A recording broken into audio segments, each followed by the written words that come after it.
Hello, you are welcome to my channel. Today we'll be looking at angles between parallel lines. When you have shape like this with parallel lines. So we're asked to find the value of x in this diagram.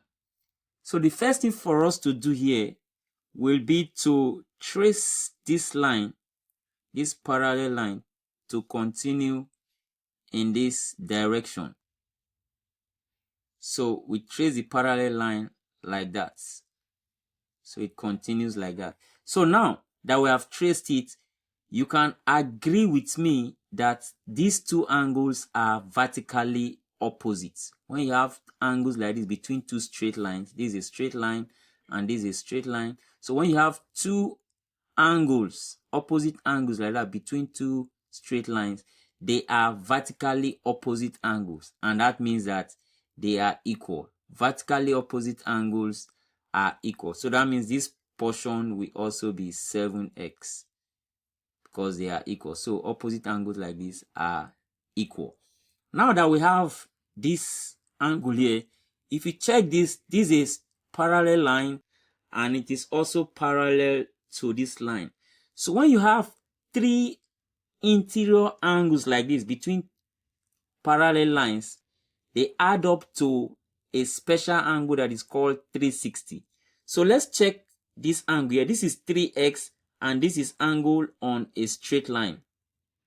So sum of angle on a straight line is 180. So if this side is 3x, then this remaining part will be 180 minus 3x.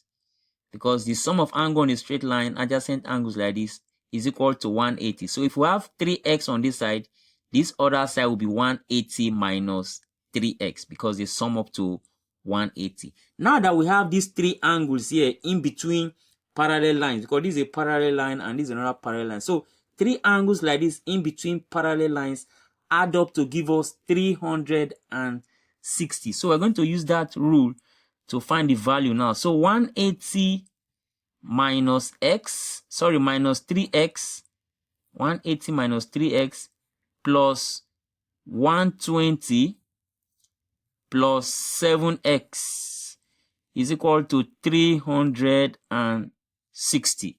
When you have three angles like that, so you add them up, it gives you 360. So negative 3x added to 7x will give us positive 4x.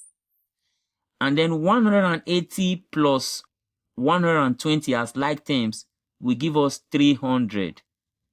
And everything should add up to the 360 that we have on the right now. So collecting terms, let's leave the 4x on this side and then the 360 here. Then this positive 300, when it comes to this side, it becomes negative 300. So from there we have 4x is equal to 360 minus 300 will give us 60. So we can now divide both sides by 4. So I divide this part by 4 and I also divide this by 4. So that will now give me the final answer, which is 4 cancel 4, and that is x is equal to 60 divided by 4 will give us 15. So that means the value of x is 15 as the final answer. So please subscribe to this channel so that I can get more videos like this. Thank you for watching and I'll see you in the next video.